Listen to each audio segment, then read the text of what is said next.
Okay, so here we are, whiskey in the wild, and we've just been on the road and we've come across a peat bog, and they've actually been cutting the peat here, and I thought actually it'd be a really good opportunity to talk about peated malts and how the peat flavour or the smoky profile gets put into the dram, how it gets put into the whiskey. And of course the most famous peated malts have got to be the Islay malts.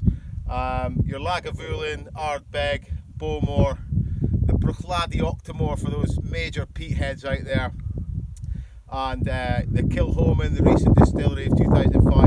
So they're all using cut peat to put the flavour of the smoke into the whiskey. Now how do they do that? Well, here we've got a working peat bog here.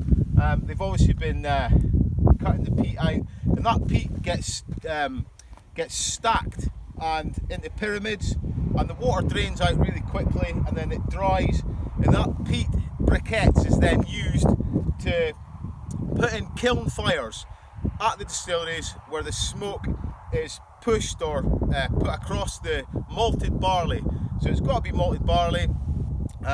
It goes onto the malting floors in the distilleries, and some of these malting floors have gone now. A lot of distilleries buy in the malts now.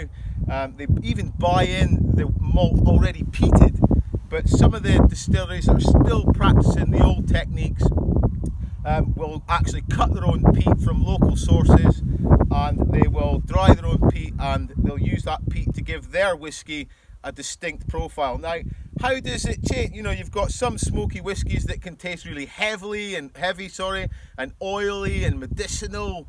Some people say kind of like tarmac and TCP. It doesn't sound very appetizing at all, but I'd say peated whiskies are one of those whiskies that it takes a little bit of time to get into. I grew up in this sort of area, not so far from the Speyside region, where a lot of the whiskies are really honeyed and sweet and vanilla, whereas the Islay malts are really complex and smoky, really nice. But like I say, it does take a while to get into those. So you can see what's growing here. There's heather growing here. So the most of this peat is started, or it takes thousands of years of decomposing heather. And so there's a farming community, so there's a big tractor going past. So the heather decomposes, and it's over thousands of years. So this metre of peat could be 1,000 years old to get to that level.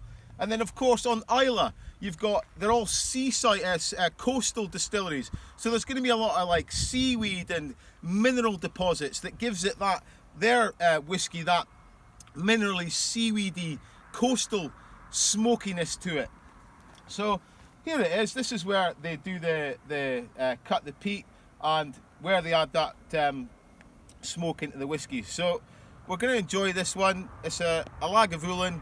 It's from Islay, so one of the heavily peated ones. But just a little look at that. So that's where your peat comes from. That's how the peat smoke goes into the whiskey, and this is where it all happens.